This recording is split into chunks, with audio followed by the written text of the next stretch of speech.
Halo, balik lagi di Inside Probat. Nah, kali ini kita bakalan bahas tentang kenapa sih roastery itu harus pakai Probat. Jadi supaya kalian yang udah pada buka roastery agar tidak tumbang di tengah jalan. Yuk, pantengin.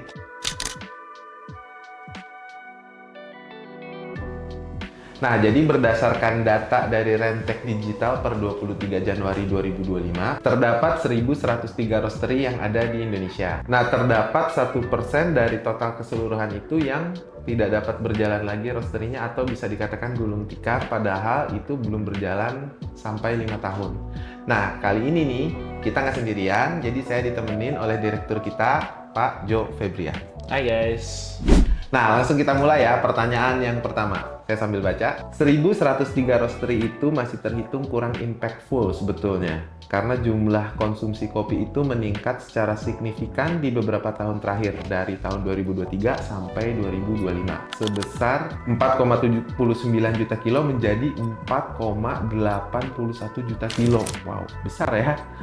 Nah, kalau dilihat dari data barusan dan yang sudah sering kita bahas dengan tren yang selalu shifting, apakah dengan angka tersebut masih mencukupi? Betul atau tidak? Kalau kita misalkan hitung kasar ya, misalkan tadi ada berapa? 1.100 roaster ya kira-kira ya. Betul. Andai kata mereka cuma pakai semuanya sama rata deh, 5 kilo lah ya, kan mesin produksi kopi yang roaster itu paling umum 5 kilo lah ya, bisa dibilang. Paling 5 versatile. kilo ya, 5 kilo per batch. Berarti sejam 25 kilo, penyusutan 20%. Jadi 20 kilo. Dikali, ya let's say sehari 8 jam. Itu pun kalau manusianya kuat ya. Kalau mesinnya sih, kalau Probat sih 16 jam pun hajar nggak apa-apa ya. Benar. Ya biar manusiawi kita ngomong 8 jam lah, berarti 160 kilo sehari. Sebulan mungkin kita ngomong 20 kali roasting, ya berarti 3.200 kilo. 3.200 kali 1.100 roaster tadi aja baru 3 jutaan tuh. Bener ya? Benar. Sedangkan konsumsi kopinya aja 4,79 juta sampai sekarang malah 4,81 juta. Berarti secara hitungan kasar masih banyak nih Masih opportunity-nya banyak, ya, masih betul. spread-nya. Stres masih banyak. Betul, jadi ya sepertinya sih tren kopi nggak akan pernah menurun ya. Maksudnya, Benar. Apalagi sekarang kan juga anak-anak muda nih udah mulai aware kan sama kopi-kopi yang nggak cuma komersil tapi yang specialty-nya juga pelan-pelan udah mulai naik. Nah, makanya sepertinya lebih di-encourage untuk malah nambah roaster ya sekarang ya. Iya, buat memenuhi kebutuhannya karena biasanya untuk coffee shop yang memang dia sudah cukup ada nama ya atau terkenal, memang kebutuhan kopi per harinya juga udah lumayan. Kira-kira bisa kurang lebih berapa kilo ya, Pak? Kebutuhan mereka kalau yang udah besar itu. Kalau yang besar sih mungkin up to 5 kilo sehari ya. Sehari. Mungkin ya. 3 Jadi sampai emang- 5 kilo sehari. Jadi emang kita Mungkin. sebenarnya kekurangan roastery ya bisa dibilang.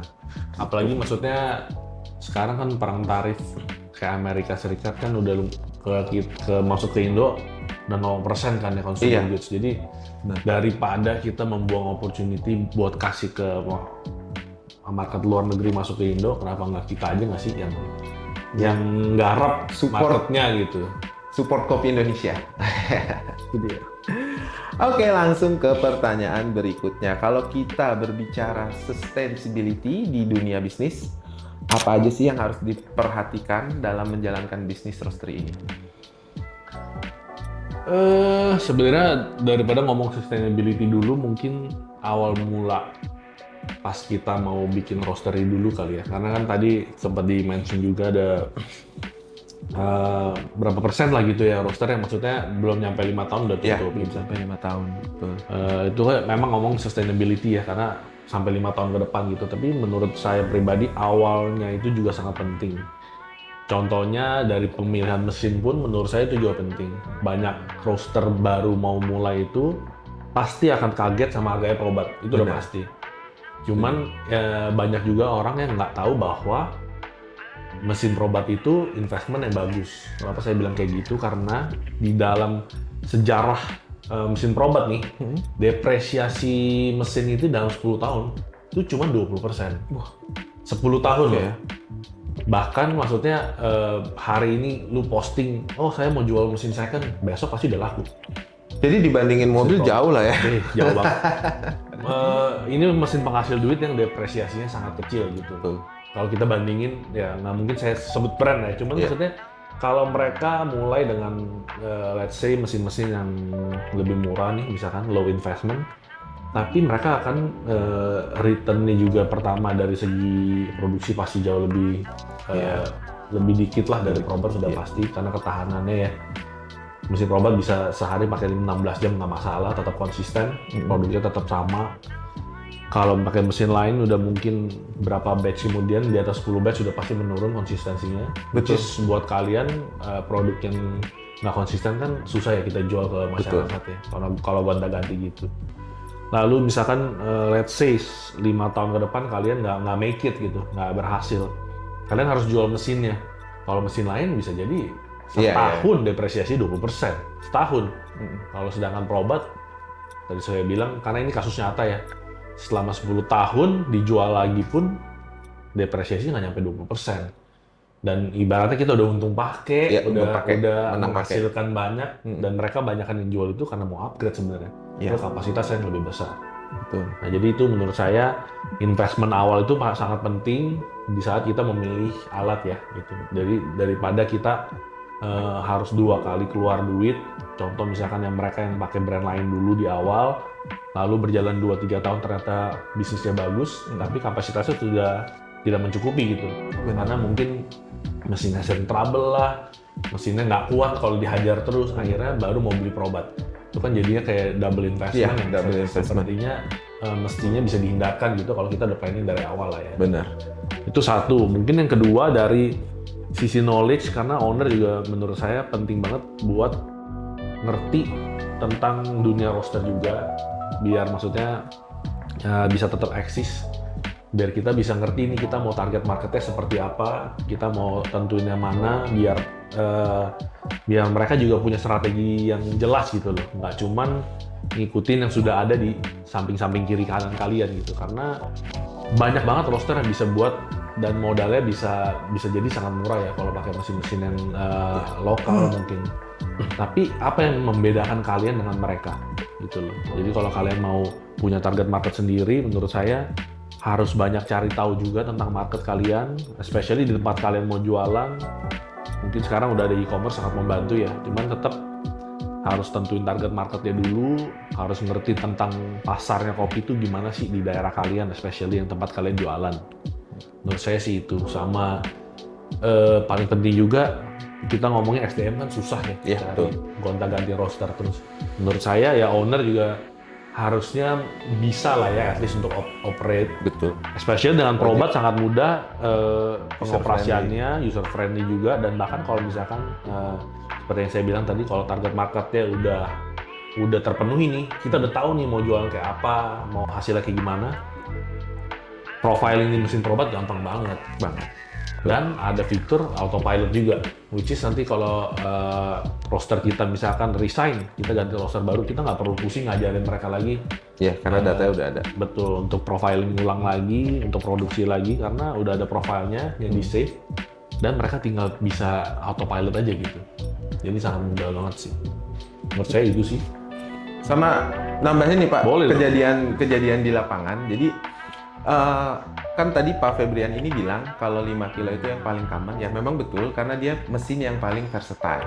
Jadi kita juga ada kasus konsumen kita yang pakai mesin 5 kilonya itu untuk produksi. Kalau untuk mesin lain mungkin biasanya standarnya kan setiap beberapa jam dia harus resting dulu si mesinnya. Karena kalau enggak dia udah terlalu panas, jadi nanti biasanya kurvanya itu udah lari-larian. Nah, kalau si Probot ini, dia orangnya yang shifting gantian. Mesinnya sih bisa tetap running. Gitu, tapi dengan syarat, dengan kondisi ruangan yang memang sudah sesuai untuk roastery. Itu yang pertama. Sama nambahin nih Pak, kebanyakan orang begitu dikasih tahu harga Probot, kan mereka pada kaget nih. Nah, tapi ada satu hal yang mereka mungkin lupain Pak. Roastery itu yang orang jarang kepikiran atau jarang ngeh nih, itu yang mahal itu sebenarnya bukan di mesinnya Pak, tapi di green bean-nya. Benar nggak Pak? Jadi pada saat pembelian green bean, kalau kalian mau dapat harga yang kompetitif lah kita bilang yang bagus, itu kalian harus nyetok ke petani kan. Dan itu biasanya kontrak. Iya. Nah itu biasanya harganya justru lebih mahal dari mesin kita. Bener kan Pak ya? Itu teman-teman. Oke, lanjut ke pertanyaan berikutnya. Kalau menurut Bapak nih, kira-kira apa aja faktor tambahan yang bisa membuat sebuah roastery menjadi lebih sustain? Oke, karena tadi udah bahas yang awalnya gimana, sekarang kita mungkin bahas tentang sustain-nya ya. Ini menurut saya pribadi sih ya. Ngomongin sustainability udah pasti karena roaster kita punya konsumen yang selalu balik, loyal customer lah ya. Yes. Jadi kalau mau sustain bisnisnya sudah pasti harus punya loyal customer pertama. Which is berarti karena kalian harus punya produk yang memang sudah paten lah. Ada signature-nya. Signature-nya kalian. Nah, itu yang harus kalian punya. Mungkin nggak usah banyak, 2 atau 3. Itu menurut saya wajib punya sebagai roastery. Karena kalau misalkan cuma by custom, agak susah ya. Karena harus cari order. Belum lagi nanti customer seperti itu gampang banget untuk shifting. Yes. Ke roastery lain, misalkan ada mereka punya apa ya, Ada baru mungkin ya. yang lain yang bisa ngasih harga lebih murah dengan hasilnya mirip misalkan, ya mereka dengan sangat mudah pindah. Sedangkan menurut saya kalau kita punya signature blend sendiri yang memang diterima oleh banyak orang, ya lebih enak kan. Ibaratnya kalau kita ngomong dari segi bisnis tuh kayak nasinya lah ya. Kita punya nasi periuknya nih, periuk nasinya yaitu ya signature blend ini yang nggak akan pernah berubah, yang which orang bisa cari kapan aja, nggak susah nih carinya, nggak perlu sampai gue mau pre-order dulu nih berapa kilo, yang setiap bulan ganti-ganti. Jadi better kita harus tetap punya signature blend yang akan ada setiap saat kita di order pun siapapun bisa order gitu. Jadi bisa diterima di masyarakat, bisa diterima di coffee shop juga. Nah itu pertama. Kedua, mungkin dari segi marketing juga penting, karena edukasi buat ke masyarakat juga penting ya. Maksudnya blend apa sih yang kita jual, beans apa sih yang kita jual, kenapa kita pakai beans ini, kenapa kita roastingnya seperti ini, apa yang kita mau kejar gitu, target marketnya kemana, balik lagi ya. Karena kalau kita bisa jelasin target marketnya, orang dengan hanya membaca atau melihat konten yang teman-teman buat tuh, mereka jadi langsung tahu tanpa mencoba, oh kayak ini cocok nih buat gua. Jadi akhirnya lebih banyak juga dengan marketing juga kan mencakup lebih banyak masyarakat untuk tahu lah ya. Dibanding kita cuma taruh sekedar di e-commerce ya udah. Iya Gitu aja. Atau nggak kita mungkin masih yang door to door. Itu juga penting sih, door to door gitu, kirim-kirim sampel dan segala macam. Tapi tetap menurut saya marketing juga penting. Karena baik lagi sekarang dunia ya udah sangat digital ya. Yes. Jadi kalau kayak misalkan saya buat pribadi konsumsi di rumah aja, ya pasti carinya e-commerce gitu. Benar. Nggak yang kayak saya pergi ke coffee shop sengaja untuk beli buat bawa pulang tuh jarang banget, ya kan? Pasti. Atau mungkin pas event kali ya. Ya paling untuk ke event, which is setahun berapa kali sih? Iya benar. Let's say. Nggak mungkin yang kayak saya misalkan mau beli beans ini, saya sengaja ke coffee shopnya. Yang ada saya ke coffee shop itu nyobain enak baru bawa pulang. Benar. Tapi kalau mostly ya pasti lihat e-commerce lah. Iya. Cek, menarik nih, lihat deskripsi, oh kayaknya cocok nih, ini, baru kita check out. Ya jadi menurut saya ya e-commerce juga penting, promo-promo di e-commerce juga penting. Benar. Ya itu sih. Setuju. Cocok banget itu buat nge-boosting ya. Jadi selain si marketing itu, selain dia ngebantu buat edukasi, mengenali si brandnya itu sendiri juga, bisa juga untuk nge-boosting penjualannya ya Pak. Apalagi kalau pakai Probat. Nah, cakep. Tinggal ditambahin logo Probat roasted by Probat. Di packagingnya kalian, bener. Nah, karena kita juga selalu edukasi masyarakat juga kenapa why Probat kan. Yes. Gitu. Dan tadi seperti yang saya bilang juga, kalau kalian punya signature blend, tapi kalau rasanya gonta-ganti kan ngaco ya. Iya, benar. Nggak benar. Nah, dengan Probat kan ya kita tahu lah ya, kita selalu menjualnya konsistensi. Jadi mau digeber gimana pun, menurut saya sih hasilnya masih sangat mirip banget, masih sama. Jadi buat teman-teman kalau yang roastery mau menghasilkan blend yang selalu konsisten ya, menurut saya sih Probat jawabannya. Sama ada tambahan lagi Pak, mesin Probat itu adalah salah satu mesin yang diwajibkan ketika mau melakukan ekspor Nah, ya itu Pak. dia, benar. Itu Standar utama lah ya. standarnya biasanya orang meminta untuk mesin Probat. Yang lebih mahal ada, Banyak. tapi pasti yang standarnya yang diminta itu biasanya Probat. Ya, jadi buat opsi teman-teman yang OEM juga ya, eksportir, OEM, Tuh. nah, standarnya banyak kan Probat sih. Jadi bisa long term juga. Awalnya kalian bisa garap dulu di lokal, nanti kedepannya kalian mau ekspor, udah cakep banget. Nah, dengan mendengarkan penjelasan apa yang udah dijelasin oleh Pak Febrian tadi, jangan sampai nih kalian yang udah punya planning atau udah punya pikiran mau buka roastery, kalian kehilangan momentumnya. Karena saat ini industri kopi itu emang lagi seksi banget dan lagi didukung pemerintah. Nah, tapi kalian jangan terjun asal terjun aja. Kalian harus tetap cari informasi, harus tetap mempersiapkan semuanya dengan matang. Supaya apa? Supaya jangan sampai kalian sudah buka roastery tapi nggak bisa sustain sampai 5 tahun. Berarti kalau mau konsul boleh dong ya kita ya. Harus main ke sini, nanti kita bisa kasih free consultation kapanpun, anytime.